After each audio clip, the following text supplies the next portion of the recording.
Praise the Lord everyone, आप सभी का स्वागत है द गॉड्स लाइट चैनल में। आज की वीडियो में हम देखेंगे कि क्या गत्समनी बाग के अंदर जब यीशु मसीह प्रार्थना कर रहे थे तब उनका लहू बहा या नहीं।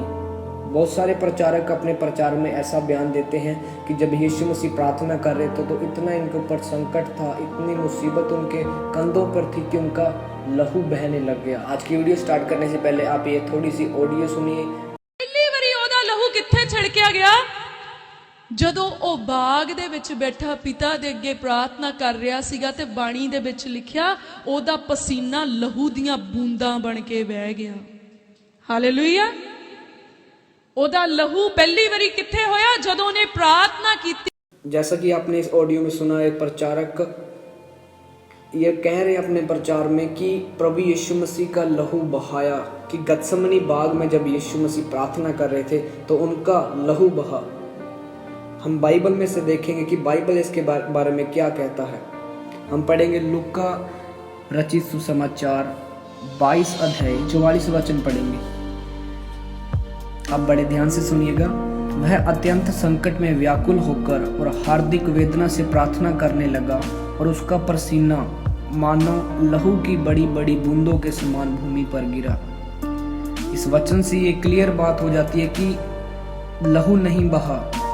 यहाँ पे लिखा है मानो पसीना मानो लहू की बड़ी बड़ी बूंदों के समान भूमि पर गिरा। मतलब उनका पसीना, मान लो एग्जाम्पल के लिए यहाँ पे लिखे कि मान लो जैसे लहू की बड़ी बड़ी बूंदें होती हैं उनके समान भूमि पर गिरा। जैसा कि आप सभी जानते हैं, जब हमारे शरीर के ऊपर पसीना आता है तो उसकी बिल्कुल छोटी छोटी बूंदें होती हैं।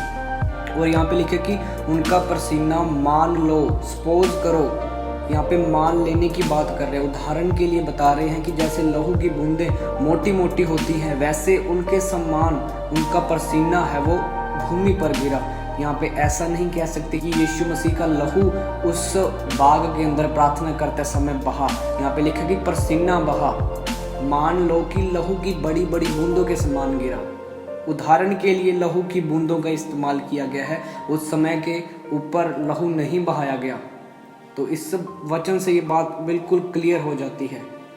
आशा रखता हूँ कि आपको समझ आ गई होगी। आप भी ज़्यादा से ज़्यादा बाइबल को पढ़ें, क्योंकि बाइबल का ज्ञान हर एक क्रिश्चियन के पास होना बहुत ज़्यादा ज़रूरी है। इतना ज्ञान हर एक के पास तो ज़रूर होना चाहिए कि अगर कोई प्रचारक बाइबल के आगे बढ़कर कोई शिक्षा दे रहा है, अपने दिमाग से कोई शिक्षा दे रहा है, हम उसको पहचान सकें कि ये बाइबल से बाहर हो रहा है। परमेश्वर के अभिषेक को अपनी ज़िंदगियों में मांगे ताकि परमेश्वर अपने भेदों को आपके ऊपर खोले। आप सभी को आशीष मिले, सभी को जय मसीह।